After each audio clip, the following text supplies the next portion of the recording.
मेला लगा हमसे जब उड़ा तब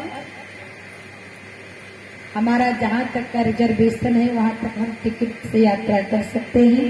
अगला प्लेटफॉर्म पर जाने का प्रयास करेंगे तो काला कोट वाला टीटी आके हमें प्लेटफॉर्म पर फेंक देगा। इसी प्रकार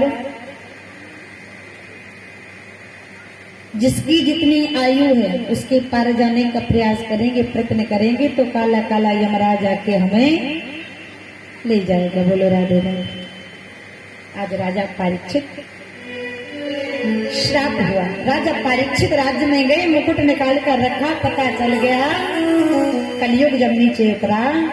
राजा परीक्षित को बड़ा पश्चाताप हुआ, राम राम मैंने महात्मा का अपमान कर दिया, मुझे श्राप हो गया, अब 7 दिन में मेरा मोक्ष कैसे हो। तुरंत राज वस्त्र त्याग किए,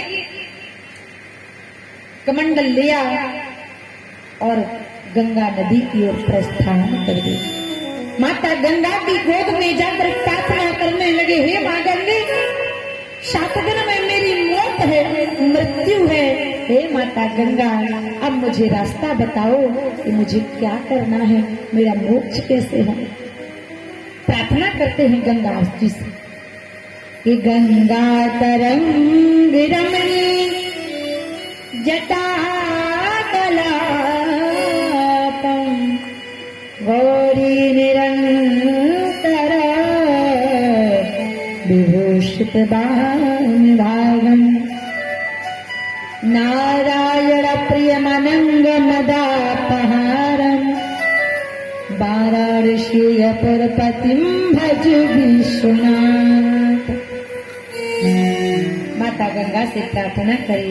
इसी समय भारतवर्ष के महान संतों को पता चला महाराज परीक्षित वैराग्य लेकर गंगा के तट पर विराजमान है। अंगरा मुनि गए, पुलस्त गए, कुहू गए, पुलह गए, सबसे आदर सम्मान से पूछा, हमारे घर में कोई अतिथि आता है ना, अगर भोजन का समय है तो भोजन के लिए जरूर पूछना, सम्मान करना, क्योंकि आओ नहीं, आदर नहीं, नैनन नहीं स्नेह, तो तुलसी वहां न जाइए कंचन वर्षे मेघ। वहां पर धन की बरसात हो महाराज, सोने की बरसात हो, लेकिन जहाँ पर हमारा मान नहीं, सम्मान नहीं, वह धन धूल समान, वह सारा धन धूल के समान समझकर वहां से निकल जाना चाहिए। राजा परीक्षित ने सबका सम्मान किया।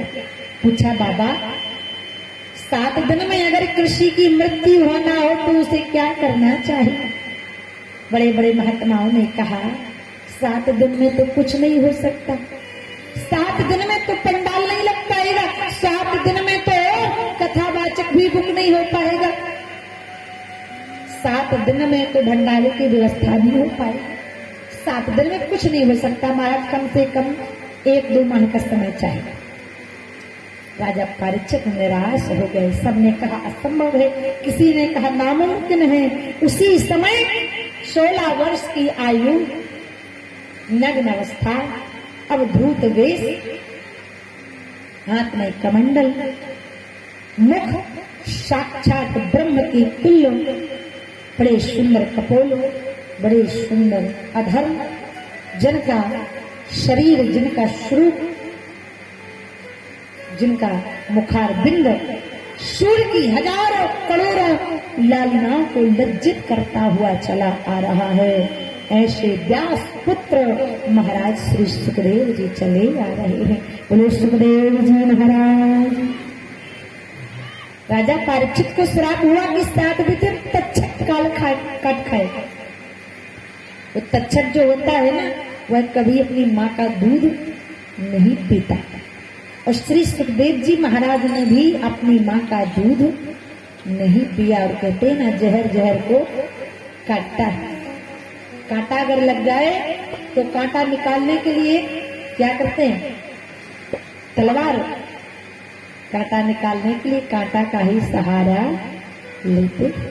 इसी प्रकार तक्षक अपनी माँ का दूध कभी नहीं पीता, अपनी माँ का दूध सुखदेव जी ने नहीं पिया।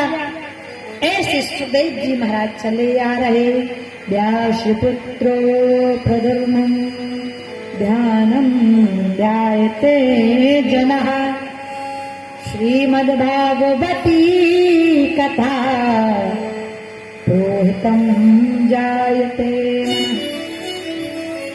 श्री सुखदेव जी महाराज आए, आदर किया, सम्मान किया, पूजन किया।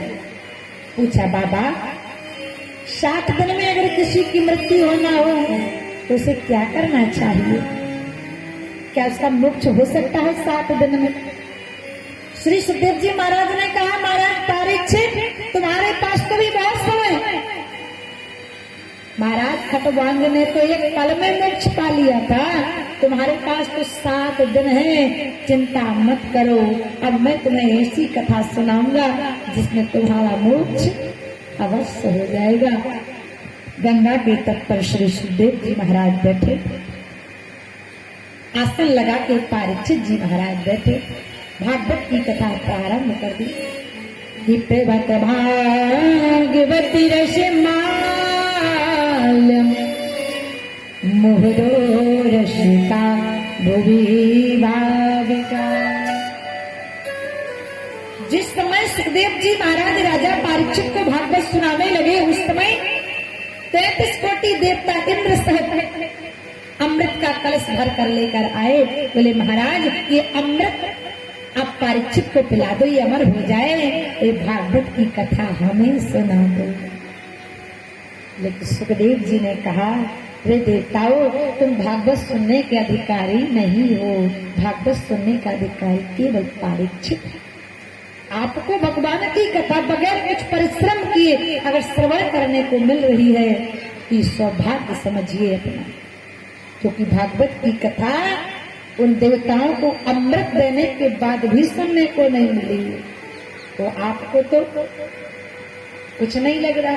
बिना मोल मिले अनमोल सत्संग जिसमें आने के काबिल नहीं, तो तेरी एक एक श्वास हीरा मोती जो लुटाने के काबिल नहीं। श्री सुखदेव जी महाराज आसन लगाकर बैठे, परीक्षित जी नीचे बैठे। ऐसी भागवत की कथा, भागवत एक ऐसा फल है जिसमें केवल गूदा ही गूदा, रस ही रस है, केवल रस ही रस है। आम फल में तो गूदा भी होता है, छिलका भी होता है, गुठली भी होती है, लेकिन भागवत एक ऐसा फल है न जिसमें छिकला है, न गुठली है, न गूदा है, केवल और केवल रस ही रस है। बोलो भागवत भगवान की। अब अगर हरि की कृपा है तो रस का पान अवश्य करें। श्री सुखदेव जी महाराज बैठे, हे परीक्षित सुनो, अब मैं उस मोक्ष देने वाली भागवत की कथा का रस तुम्हें पान कराता हूँ। अब ध्यान से सुनो, अब कथा ध्यान से सुनना, क्योंकि अब प्रकरण चालू हो गया मोक्षदायिनी कथा। श्री सुखदेव जी के मुख से निकलने लगी भागवत जी की कथा। हे परीक्षित, भगवान की उत्पत्ति कहाँ से हुई अब मैं तुम्हें सुनाता हूँ। एक बार भगवान श्री नारायण क्षीर सागर में सैया पर लेटे विचार करने लगे, अब मुझे एक से अनेक होना है। भगवान नारायण के हृदय में विचार आया, मुझे एक से अनेक होना है। भगवान की उसी समय नाभि से कमल निकला, और भगवान के नाभि से जब कमल निकला तो उस कमल में प्रजापति के अधिपति ब्रह्मा जी का प्रादुर्भाव हो गया। बोलो ब्रह्मदेव महाराज की। 1000 वर्ष तक ब्रह्मा जी सोचते रहे, मैं कहाँ से आया, मुझे जाना कहाँ है, मुझे करना क्या है, पता नहीं चला। 1000 वर्ष के बाद ब्रह्मा जी को 2 शब्द सुनाई दिए, तपा, ता और पा।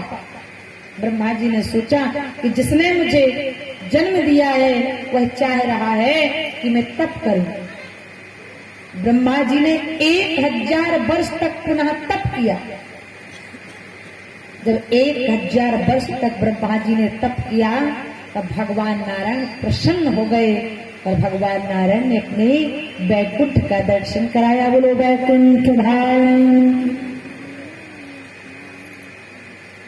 ब्रह्मा जी को बैकुंठ का दर्शन हुआ। भगवान नारायण ने कहा, हे ब्रह्मा, अब जाओ तुम मानसिक सृष्टि का संचालन करो। ब्रह्मा जी ने कहा, ठीक प्रभु। ब्रह्मा जी ने मानसिक सृष्टि का संचालन किया, जिसमें 9 मानस पुत्र महाराज ब्रह्मा जी को हुए, 9 ऋषि हुए और 10वें ब्रह्मा जी की गोद से नारद जी महाराज का जन्म हुआ। बोलो नारद जी महाराज की। अब नारद जी महाराज से ब्रह्मा जी ने कहा, हे नारद जाओ, अब तुम प्रजा का संचालन करो, प्रजा का भाव देखो। नारद जी ने कहा, पिताजी मैं बेटा बेटी के चक्कर में, विवाह के चक्कर में नहीं